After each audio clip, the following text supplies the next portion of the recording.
Clueless ക്യാപ്റ്റനായിട്ടാണ് Rohit പലപ്പോഴും ഈ പരമ്പരയിലുടനീളം തൊട്ടുമുമ്പത്തെ New Zealand പര്യടനത്തിൽ 3-0 home ഗ്രൗണ്ടിൽ തോറ്റു.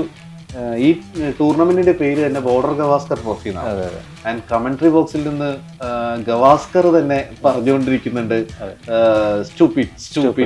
ഋഷഭ് പന്തിന്.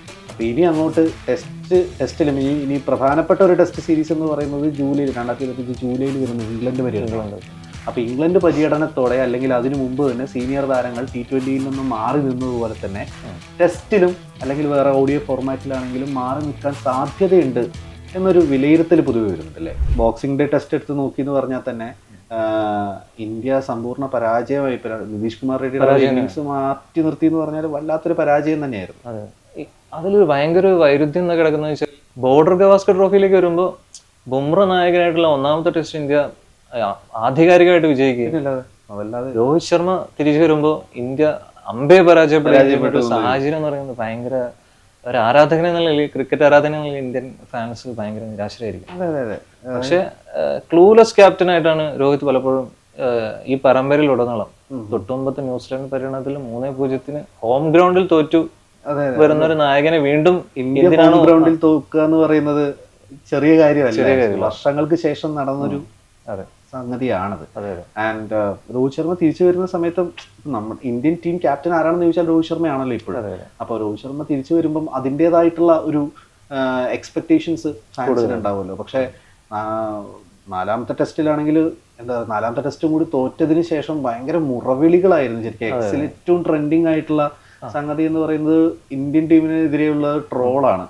ഇപ്പൊ 2024 ഏറ്റവും ലാസ്റ്റത്തെ ടെസ്റ്റ് ആയിരുന്നു ഈ പറഞ്ഞ ബോക്സിംഗ് ടെസ്റ്റ് മെൽബണിൽ നടന്ന ടെസ്റ്റിൽ ഇന്ത്യ തോറ്റതിന് ശേഷം തോക്കുന്നതിന് മുൻപേ തന്നെ ആരാധകർ മുറവിളി കൂട്ടി തുടങ്ങി. കോഹ്ലിയും രോഹിത്തും രാജിവെക്കണം എന്നുള്ളത് ട്വിറ്ററിലൊക്കെ ഭയങ്കര ട്രെൻഡിങ് ആയിട്ട് ഒരു ആഹ്വാനം തന്നെ വരുന്നുണ്ട്.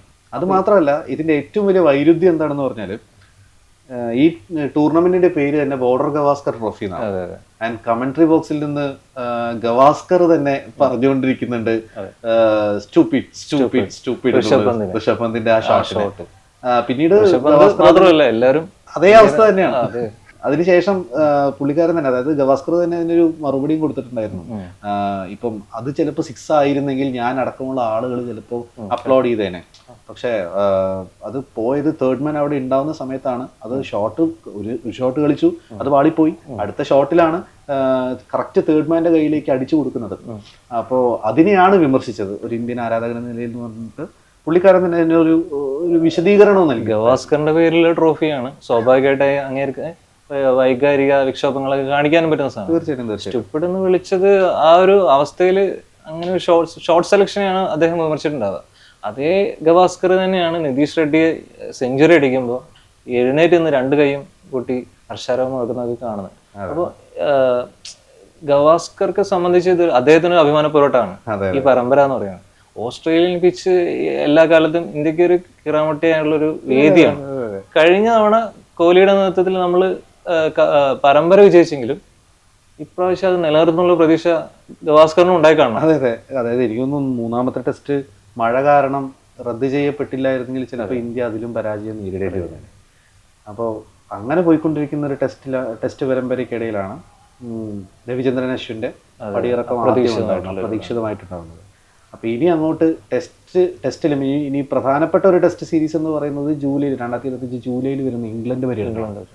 അപ്പോൾ ഇംഗ്ലണ്ട് പര്യടനത്തോടെ അല്ലെങ്കിൽ അതിനു മുമ്പ് തന്നെ സീനിയർ താരങ്ങൾ T20യിൽ നിന്നും മാറി നിന്നതുപോലെ തന്നെ ടെസ്റ്റിലും അല്ലെങ്കിൽ വേറെ ഓഡിയോ ഫോർമാറ്റിലാണെങ്കിലും മാറി നിൽക്കാൻ സാധ്യതയുണ്ട് എന്നൊരു വിലയിരുത്തൽ പൊതുവെ വരുന്നുണ്ട് അല്ലേ. വിലയിരുത്തലുണ്ട്. പ്രത്യേകിച്ച് ഗംഭീറിന്റെ കോച്ചിങ് പൊസിഷനും രോഹിത് ശർമ്മയുടെ ക്യാപ്റ്റൻസിക്കും വലിയ തോതിൽ വെല്ലുവിളി നേരിടുന്നു. പ്രത്യേകിച്ച് ഹോം ഗ്രൗണ്ടിൽ 3-0 തോക്കുക എന്ന് പറയുന്നത് ഇന്ത്യ തോൽക്കുക എന്നുള്ളത് വലിയൊരു അപമാനം തന്നെയാണ്. അതെ, എപ്പോഴും എന്താ പറയാ, വിമർശനങ്ങൾ ഉയരുന്നത് വേറെ ടീം വന്ന് ഇന്ത്യയിൽ തോറ്റു പോകുമ്പോൾ കുഴിവെട്ടിയിട്ടിട്ടാണ് ഇന്ത്യ ജയിക്കുന്നത് എന്നൊരു സംഗതി ഉണ്ട്. ഓസ്ട്രേലിയയിലേക്ക് വരുന്നതിന് മുന്നേ തന്നെ ന്യൂസിലാൻഡിൽ ആ തോൽവി കാരണം ഇവർക്ക് BCCI മാനേജ്മെന്റ് കൃത്യമായിട്ടുള്ള മുന്നറിയിപ്പ് നൽകിയിട്ടുണ്ട്.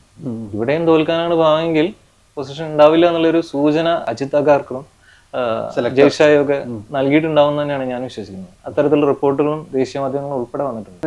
ഇപ്പം ടെസ്റ്റ് ക്രിക്കറ്റ് പോലെയല്ല ഇന്ത്യൻ ടീം അതിനെ എന്താ പറയുക ഫേസ് ചെയ്യുന്നത് അല്ലെങ്കിൽ അതിനെ നോക്കിക്കാണുന്നതെന്ന് എനിക്ക് പലപ്പോഴും തോന്നിയിട്ടുണ്ട്. കാരണം ഭയങ്കര അഗ്രസീവായിട്ടാണ് കളി മുന്നോട്ട് കൊണ്ടുപോകുന്നത്. അതെ, ഇപ്പോൾ റീസെന്റ് ദക്ഷിണാഫ്രിക്ക ലോക ടെസ്റ്റ് ചാമ്പ്യൻഷിപ്പ് ഫൈനലിൽ യോഗ്യത നേടിയ മാച്ച് തന്നെ എടുത്തു നോക്കാം.